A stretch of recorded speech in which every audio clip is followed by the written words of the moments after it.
Hey, Steve Zonardo here with Remax Expert Zonardo Associates. Happy Monday morning. Quick update on the current inventory. We're at 20,331 units, so up about 1,000 since last week. Actually, 1,200 units, so it's about 6%. So if you kind of looked at the last 4 weeks, we're up about 22% in inventory.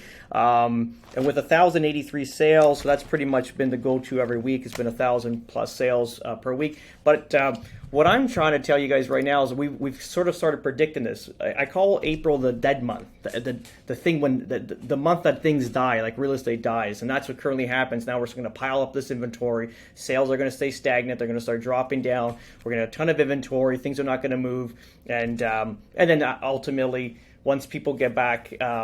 You might have a pause period in July, clearly. Then August, things start to get back to normal. So let's just recap. So April's going to be a dead month of real estate. May, you're going to have some transactional periods, which we currently are right now, but still building up inventory. June, you'll have a little bit of a peak for 2 weeks. Then you're going to drop off with the school ending. Everyone's focused on vacation and the school ending.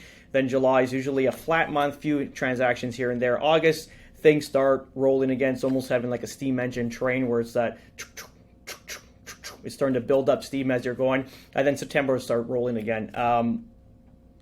So that's pretty much it right now if you kind of look at the current state of the market. We sold a few properties over the weekend, and we got a ton of stuff coming up, which is great. We got a nice new project coming in. Hopefully we're going to get a great allocation to these single-family dwellings. Hopefully 11 of them. They're like multi-million-dollar properties. Hopefully that works out. I'm actually flying in tomorrow for the appointment, so hopefully we can snag that. And then we have some great inventory. We can start marketing going into, let's say, second, third, and fourth quarter. Because remember, we're still in the second quarter, and it is what it is. Another article I want to just read out right now, and it's, this is reality currently right now. It's basically here. So global housing shortages are crushing immigration-fueled growth. So Canada actually has outperformed most countries in immigration. If you kind of look here, it's destroyed everything. They said per 1,000 residents, 32 new people came new into the country, like immigrating to the country.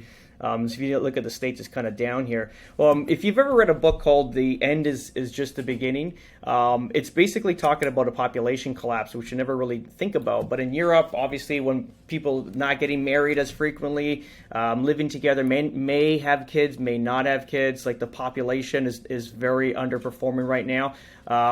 So what that's doing is it's not creating more taxpayers in the future. If you're not creating more taxpayers in the future, then you're going to have a strain on infrastructure. If you have a strain on infrastructure, you have a decline in society. So Europe has a massive population collapse. Let's say I always talk about Italy because we know that a little bit better, but most of Europe right now. China, huge population collapse. Russia, same huge population collapse. North America, not so much. We've got pretty lucky here. We're still birthing, I think, average of 2+ kids per family. So it's still obviously shrank, but it's still in a good spot.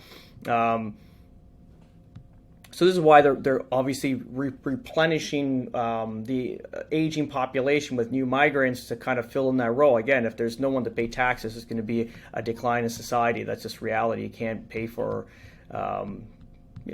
just the regular stuff to get to run a society: buses, trains, roads, road management. Especially if you're in Canada with the cold weather, right? And the snow and all that stuff. So here, I'll just read an article here. So Canada's experience shows that a limited immigration fueled growth. Once new arrivals exceeded a country's capacity to absorb them, standards of living decline. This is what we're currently experiencing in Toronto. Even if top line numbers are inflated, the Bank of Nova Scotia estimates a productivity neutral rate of population growth is less than a third of what Canada saw last year, which would be more in line with the U.S. pace. It's kind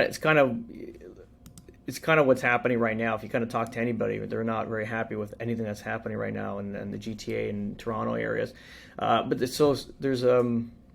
me read this portion here. So the former Cindy Sider moved to, I don't know what that is. Is that Australia? Cindy Sider moved to Toronto for what believed would be the better life with a lower cost of living and greater career prospects. Instead, she faced higher rent, lower pay, and limited job opportunities. This is a quote from this lady.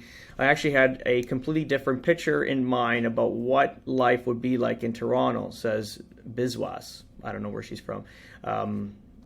who works in advertising. Prices were almost similar, but there's a lot more competition in the job market. There's another portion of this I wanted to read here. So BizWest spends more than a third of her income on the monthly rent bill of $2,900, splitting the cost with her partner. She's dining out less and making coffee at home instead of going to the cafe. She's also pushing back plans to have children or buy a home. So this is, again, population collapse. Everyone's pushing back to have children. Different lifestyle, affordability. You want to get their career in order. Careers never really get in order. You got to just go with it, right? Like you never...